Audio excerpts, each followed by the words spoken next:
Hello, my name is Alex Isles, and in today's episode we're going to be talking about the Holm House Villa just outside Peircebridge.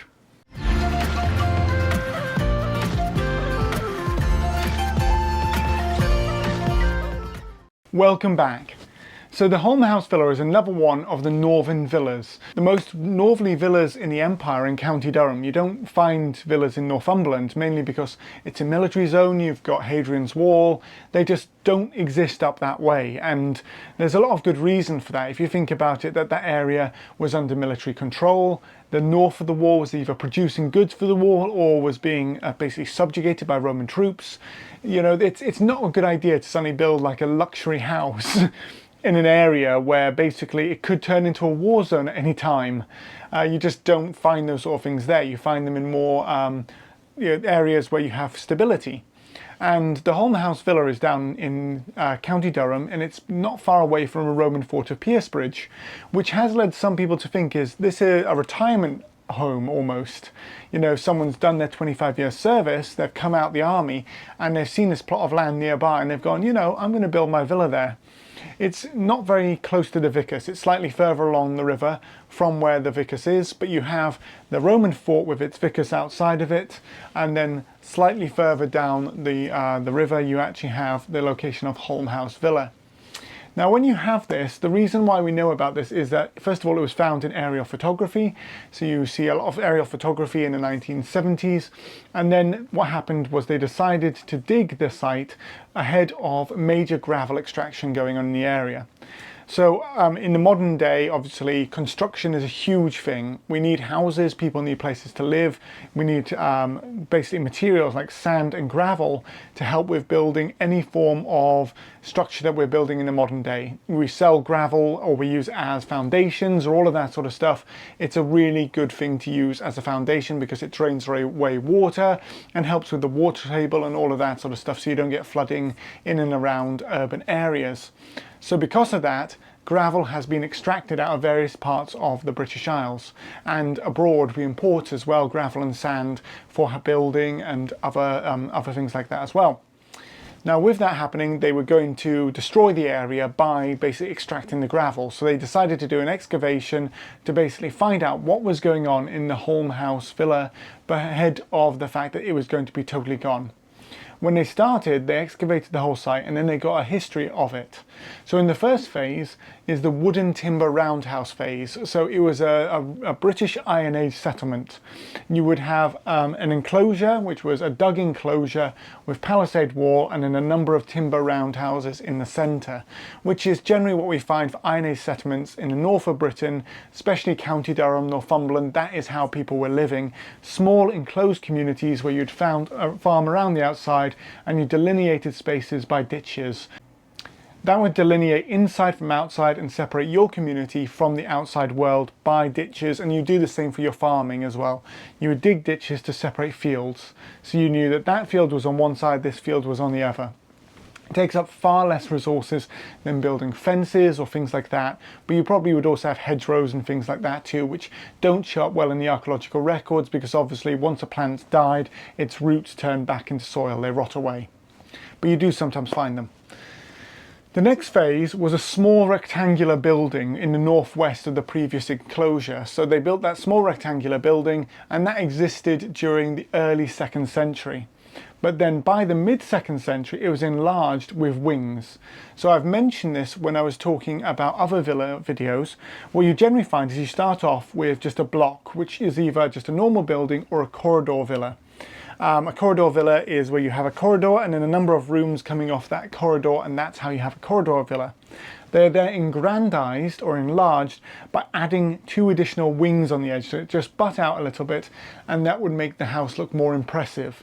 So just by adding that, you suddenly make it a lot more pleasant to view, and it just adds a little bit more space, and that's when you have what's called a winged villa.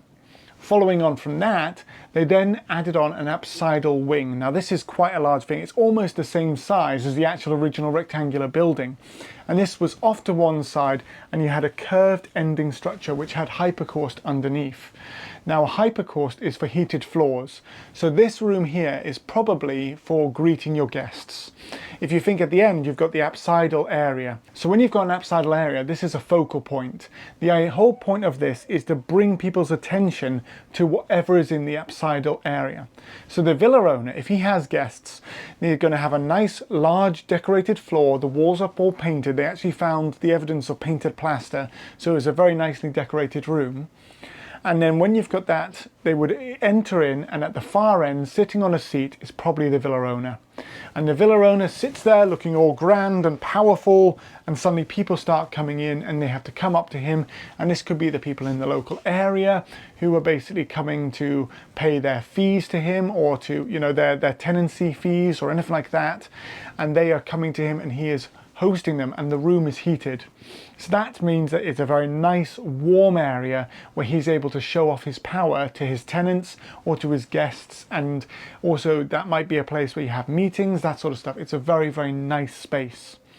On the other side of the villa, there was a bathhouse. And this is where it gets really interesting, because the stratigraphy of the site becomes really complex.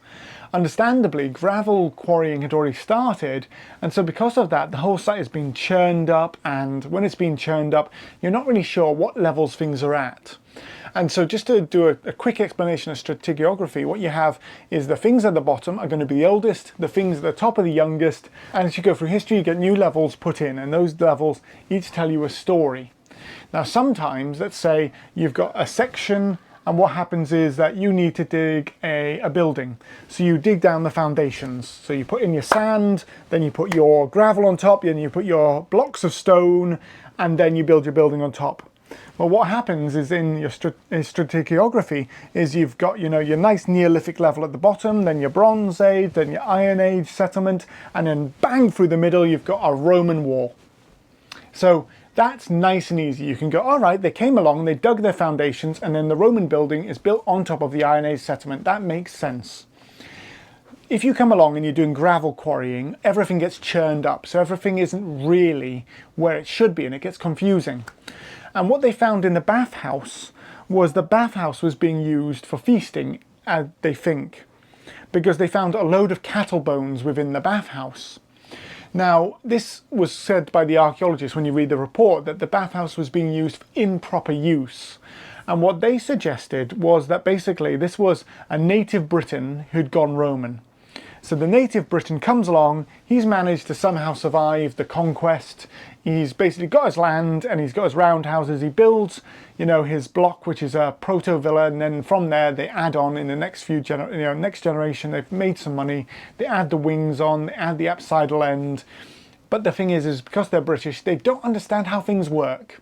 They don't understand how it is, you know, they are barbaric, they're British, they don't get it. And so because they don't get it, they start feasting in the bathhouse, which is un-Roman. It's not supposed to happen. That's not how they do it. And so that's improper use. And they used an example that some places in Africa, what would happen in the early phases of colonialism is that you would have your village, which would be in the native style, or in the style of the people who live there. And then they would build Western buildings nearby, and they would use the Western buildings for parties, but they would live still within the traditional housing. Now, I think that what's going on here is maybe there's a misunderstanding. And what happened is that those bones and the feasting might actually be from a later phase, where basically, because of the fact the whole stratigraphy has been messed up by the gravel quarrying, something's gone on that site where the bathhouse was, and that the bathhouses, maybe because they're heated and due to access to water or something like that, are being used maybe in the post-Roman period or maybe in the late Roman period for feasting. And it's just, you know, maybe the last phase they start cooking a lot in the bathhouses, maybe because the fact of the matter, you know, they could even be using the heating for the bathhouse to cook food in. Because it's a big structure that's used to basically having lots and lots of fuel inside, you could use it as a cookhouse. And so therefore you turn that and what remains of the villa into a feasting area or an eating area, and then when it finally collapses, it's all done. Because nearby at Peircebridge, at the fort, they have evidence of it going into the 6th, possibly even 7th century of being utilised by later Anglo-Saxon communities. So what if the community at Peircebridge just stayed on, and over time, you know, the villa is nearby, so you just use it in the same way you would do otherwise. But again, this can't be proved because of the fact that everything was churned up by the gravel quarrying. So my thought would be is that that's probably what's happened. Now what makes it even more complex is when they were excavating, what seems to happen is that the villa is abandoned in the late 2nd century due to flooding on the site. So the river changes direction a little bit, the site becomes wetter and it keeps getting flooded, so they abandon the villa. It's then reoccupied in the 4th century, which then also shows is at the same time when the Roman fort up the road is getting some major changes, and there's a massive courtyard building built, and there seems to be a lot of important stuff going on at Peircebridge.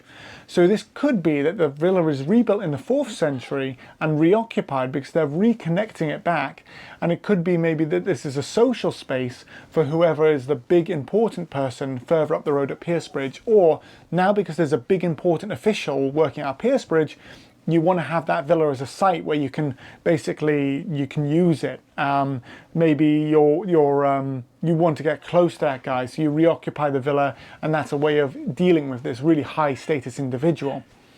Ultimately though, because of the fact that you've had all of this quarrying going on, we'll never know, and it was destroyed fully by the quarrying. So we have the reports, and I think that this is what's happening, but I'd never be able to prove it. I have a gut feeling, and I could be massively wrong, and what I've done there, if I were to write that in an archaeological paper, everyone would just tear me to pieces because I've got no evidence. But I'm just working on what I'm thinking by putting it together with the other information to really put it together to say, yeah, that's actually something that seems possible. So yeah, with a nearby 6th century occupation at Peircebridge Roman fort, there's a possibility that that feasting and is to do with that, and maybe the 4th century reoccupation is also to do with the rebuilding of the fort in the 4th century. Ultimately, I find stuff like this fascinating because it all brings up questions of like how Romanized were the Britons? Did they become fully Roman or did they not? Was it in proper use or is it not in proper use? You know, when we're thinking about this, you know, we have set ideas of what is Roman and what is British. You know, the British are supposed to be barbaric, living in their roundhouses. The Romans are supposed to be civilized, not feasting in the bathhouse. Who's to say what is and what isn't Roman and stuff like that? Maybe the unit who was stationed at the local fort, it's perfectly normal for them to feast in bathhouses because it's a nice warm space. You know, the weather outside is dreary. Let's go inside, have a bath, have a big meal. That's perfectly good. Another thing was that there was a large round building, and this was 14 meters in circumference. And when you have this large round building, they think this was a mill. These turn up in other villa sites across County Durham and across the north, and it's thought these were probably for processing grain. The idea is that they're a 2-story building, and in the bottom floor you have an oxen who basically turns the mill by walking around in a circle, and then above that you have the millstones that are then powered and you just create your flour there. So this is quite a popular concept because they found these in various different sites across the north in various different villas. So this is a possibility, and the way it was set out, they think it's one of these.